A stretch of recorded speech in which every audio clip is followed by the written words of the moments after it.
Welcome everybody, welcome to the Nogaro circuit on which the 2013 Euro-Racecar NASCAR Touring Series will kick off.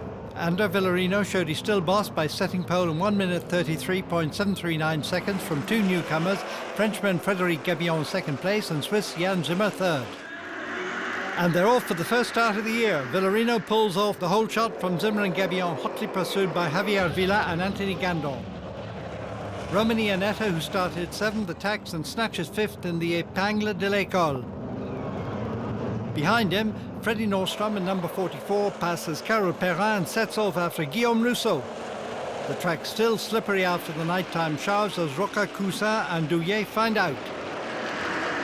Garbarino's engine is now firing on all cylinders and he pushes hard to break into the top 10 by passing Willy Bucena.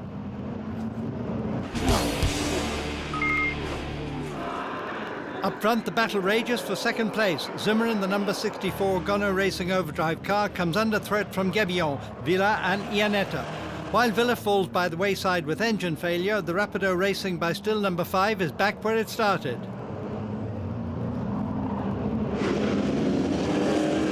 Iannetta now piles on the pressure and in turn he's hustled by Nordstrom, who's fighting his way back. Up front, Villarino opens up a gap each time round and reels off the fastest laps.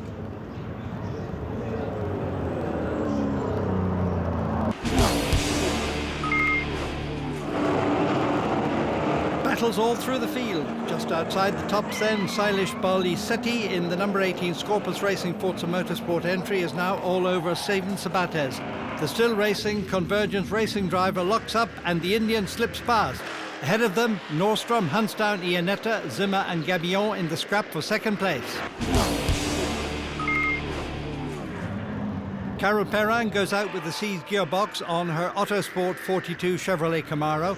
Out comes the safety car. Villarino has got to do it all over again. The Gers spectators are seeing a first in Europe with the first restart in double file as in NASCAR. Once again, Villarino makes the best getaway, but this time Gabillon isn't caught unawares and Iannetta attacks on the outside. Zimmer has a grandstand view of the action. The two cars touch and a few hundred meters further on, it's all over for Gabillon with a puncture.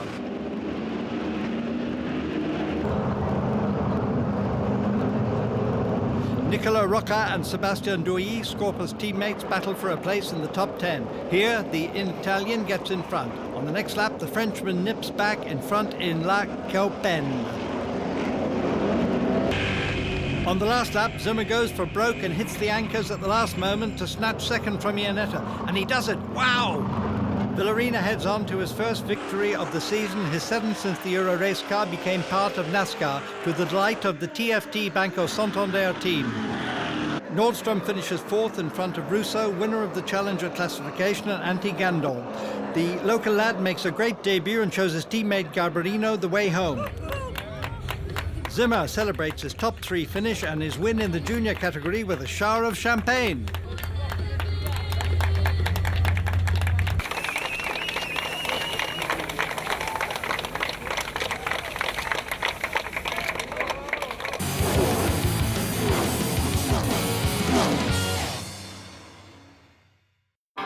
Daytona. In Florida, Villarino got his reward for his 2012 title. In the NASCAR Holy of Holies, he raced in US NASCAR.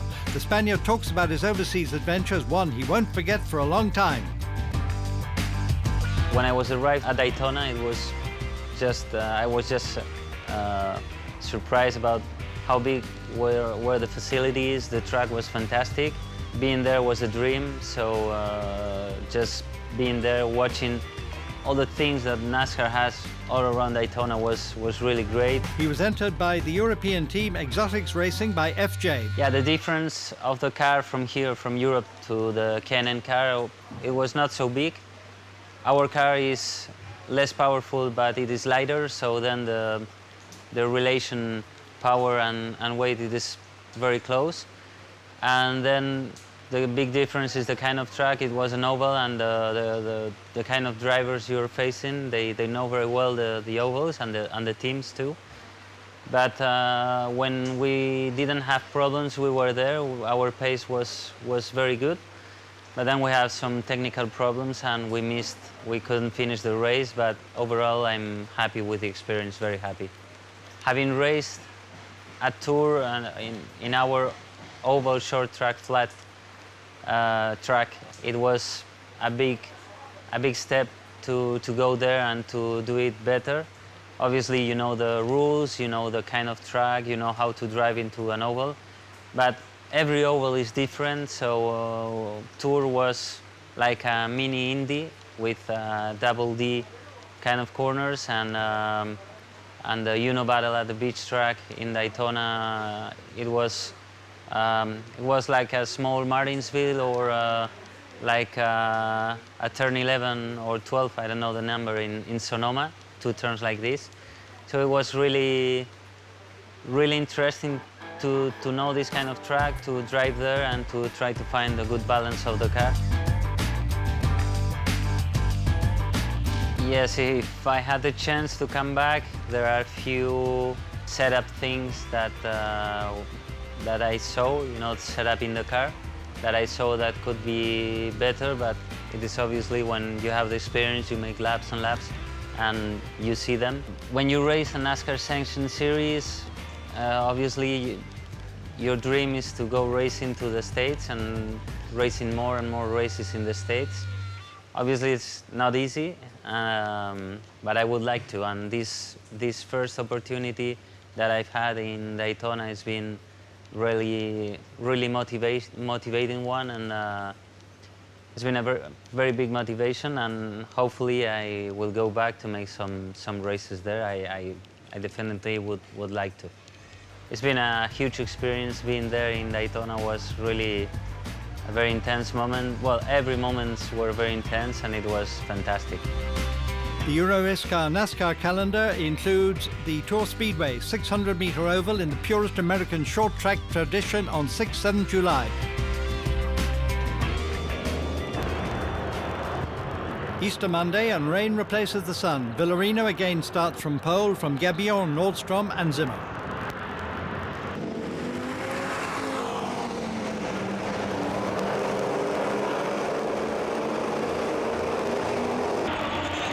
Villarino in number 2 is slower off the mark than yesterday, and Gabillon gets alongside him in the first corner. The Rapido Racing by Still driver takes the lead.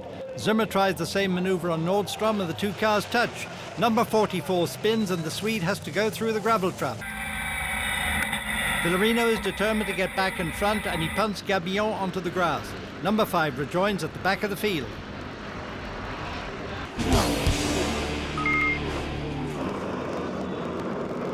Nordstrom has to fight his way back up through the pack. Eric Ellery's driver quickly dispatches the Scorpus Racing number 20, and now he has the number 18T engineering car of Stuart Goff in his sights.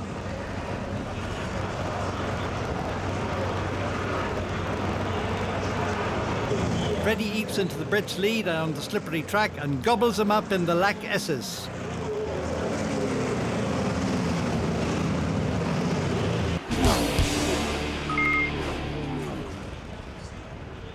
As expected, Villarino gets a drive-through penalty for his collision at the start. Zimmer takes the lead from Romani Annetta and Javier Villa, who started 9th. They are followed by Garbarino and Russo in the number 13 Red Bull team's entry in 4th and 5th places. Villarino rejoins in 6th. Up front, his rivals want to take advantage of this stroke of luck, and Villa ups the pressure on Iannetta. The RDV driver goes off and sees his hopes of a podium finish shattered.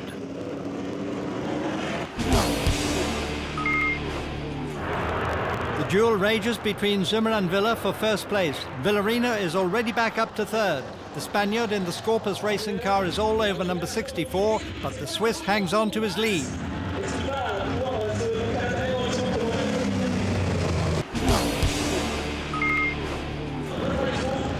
Villarino has closed the gap to the leaders. What a fight back! Gabillon and Nordstrom, Rapido Racing by Still teammates, are back in the top 10 and are running wheel to wheel after their early race mishap. Gabillon gets it all wrong and goes straight on in the École hairpin. Nordstrom gets past. On the following lap in the same spot, Guillaume Russo nips past Anthony Garbarino, whose tyres are going off.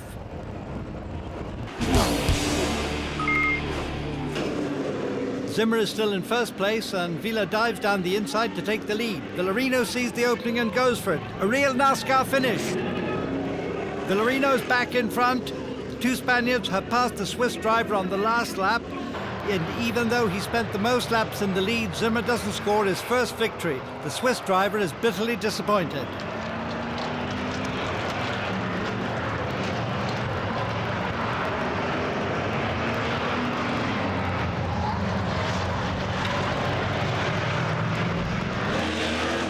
Villarino scores his second win of the weekend from Villa, who had to retire the previous day, and Zimmer unbeaten in the junior category. Russo, first challenger, and Iannetta complete the top 5 in the second race.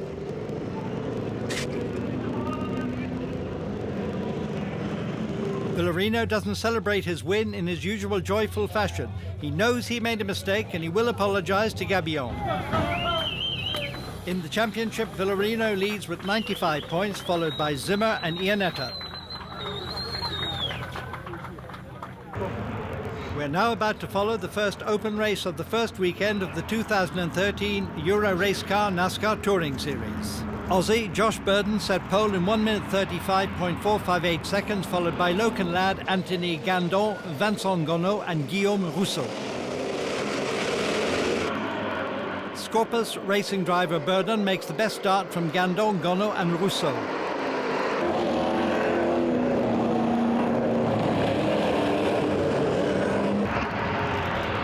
Burden and Rousseau both lock up in the hairpin, and Julien Goupy in number 44 gets the better of Sébastien Baron. Italian Gabriele Volpato, who's only 16, goes straight on at the hairpin and rejoins in last place.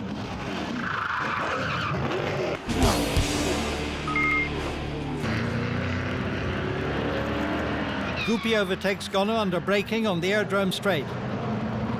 Can Rousseau do the same? Yes, he can. He also passes Gonneau and pulls away. Behind, Eric Cantal in number 2 and Italian Marco Rocca are in the gravel trap. Let's see what happened. The Italian went wide on a curb that was still wet, and Cantal, who thought he saw an opening, had the door closed on him.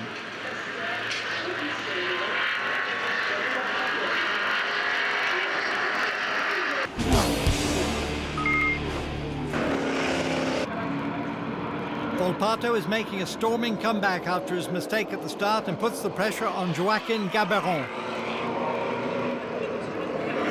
He's really going for it, and the drivers are side by side. A real NASCAR battle between the two guys.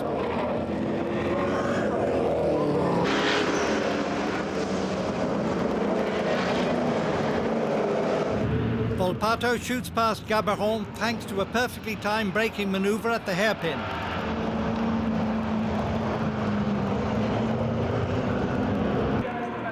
The Gonneau racing driver continues his fight back and passes Zihara Esteban, the Scorpus Racing woman driver.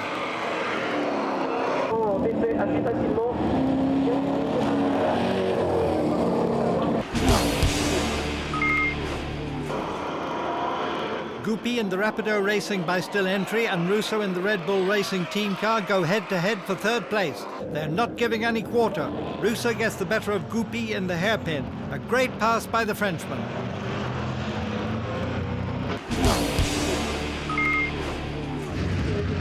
The 20-year-old Burden strolls home to an unchallenged win from Gandon and Goupy. Rousseau had to spin to avoid a spinning car in front of him on the last lap, sees the flag in 6th place behind Gonneau and Baron. Gaberon wins the challenger category and Laurent the legend. Burden is over the moon, winner of the first open race at Nogaro. Local lad Gandon is overjoyed in the number 7 TFT Leclerc with his second place.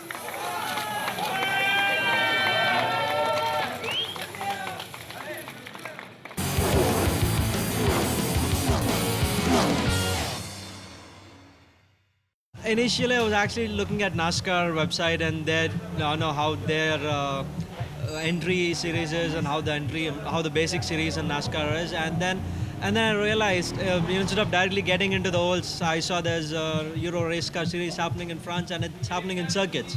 So it's like a different car on a circuit racing, which I'm used to. So I thought, let's give me a chance. I'll try this first and then try NASCAR later. So that's how I came here. 11 nationalities show the growing interest from foreign drivers, and the Euro-Racecar NASCAR pulls in the crowds. India, Australia, the Philippines. They come from the four corners of the earth to race in the championship. I'm really proud. I'm the only Italian driver in Elite Series. And it's really nice to see a lot of foreign drivers. Like in my team, there are French drivers, Spanish drivers, Indian driver, Australian driver, Italian drivers. So it's really nice. It's fun to understand various cultures of motorsports, and it's good. Yeah, it's nice actually. It's nice to interact with everyone, It's nice to, see how everyone else thinks and how everything else is going around on the racetrack, and get to know about other teams and other racers. So it's great. The atmosphere is great.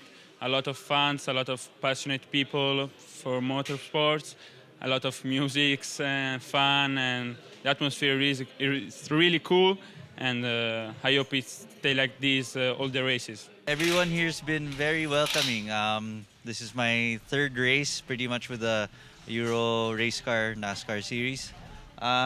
This time I'm gonna complete the season, so hopefully I do a good showing. And we're planning on bringing the race back to the Philippines next year. So yeah, hopefully I make my country proud. New teams have arrived, like the Italian squad T Engineering, which runs Brit Stuart Goff. Yeah, again, it was because it was a late deal. It's really, we originally spoke to the organisation Euro-Racecar with Jerome, and Jerome has done everything he can to see us here in this first race. And T Engineering are a brand new team, and I think there's a lot of synergies there in terms of, we're brand new to the championship, the team's brand new, and hopefully we can build on. Make sure we do the season and build on it throughout the year. But it's been a pleasure working with them so far. They're very dedicated and hard working, and we're trying lots and lots with the car. So whilst we haven't done as many laps as we'd like, it's because we've been in and out of the pits trying different things on the car and just seeing what it does. It would be nice for the weather to be a bit kinder, so it's been consistent.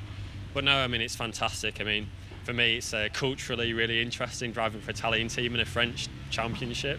There's a joke in there somewhere. I've not wrote that joke, but yeah, it's been quite funny so far, the language. So I need to go back home, I need to learn Italian, learn some French, and come back stronger. With this car, I have to unlearn everything and I guess drive more aggressively.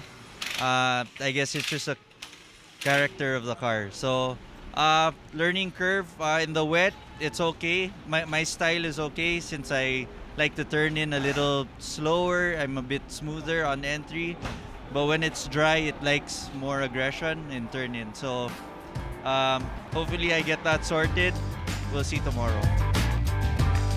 A Cosmopolitan 2013 field with a very high level of performance in both the elite and open divisions.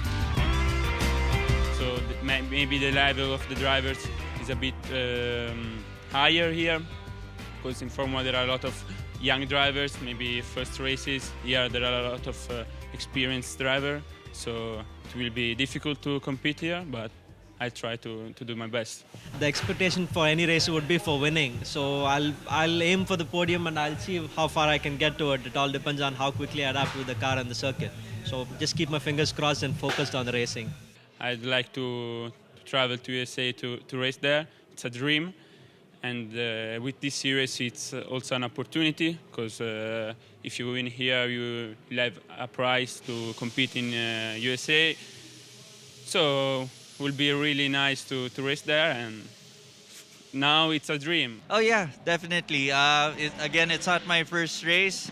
I've also raced around Asia. I'm pretty used to the environment. I'm usually the underdog, but now with the top team, I have no excuse to lose. I'm going for the championship, nothing less. Yeah.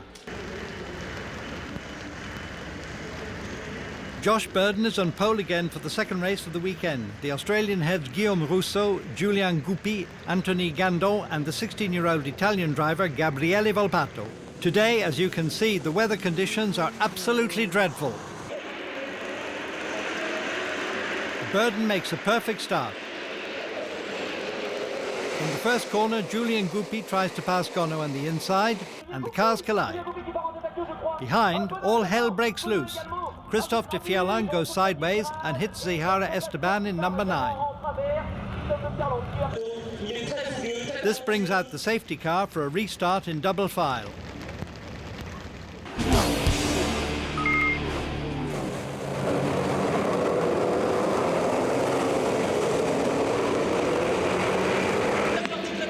Burden in number 18 pulls off the whole shot again from Russo in number 13, Volpato and Laurent, while Gandon has problems with his heated windscreen, the start of a disastrous race for the Frenchman who finished way down the field. The restart gives the drivers involved in the collision an opportunity to get back into the race, like Enzo Pastor in number 3. Gandon comes under pressure from Joachim Gabaron, who's very quick.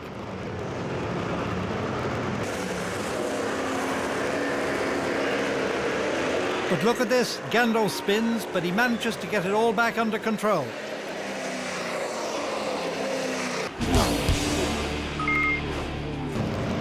Philippine driver Enzo Pastor in the number 3 TFT Alpe Carrelage Philippines, who was caught up in the first lap melee, is making a storming comeback and passes Cathy Kelly under braking for the hairpin.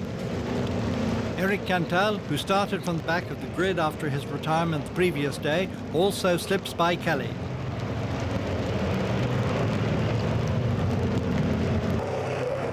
Julien Goupy in the number 44 Rapido Racing by Still car is under threat from Pastor, who is on his tail. He hustles through in corner number 3. The Philippine driver is really quick in these tricky conditions.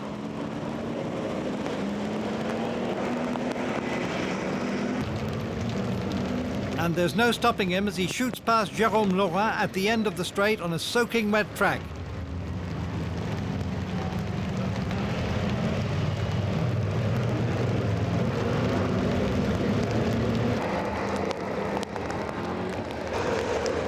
While all this is going on, Burden has pulled out a lead of over 6 seconds on his closest pursuer.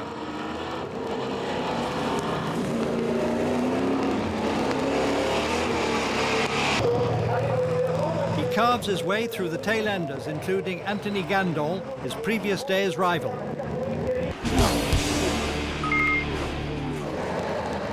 Russo and Volpato are at it hammer and tongs for second place. Volpato goes for the inside on Russo, but it doesn't work this time. Leonard Vernet in the number 22 Gono Racing Overdrive moves over to let the leaders through. It's raining even harder. Laurent is in first place in the Legend Trophy.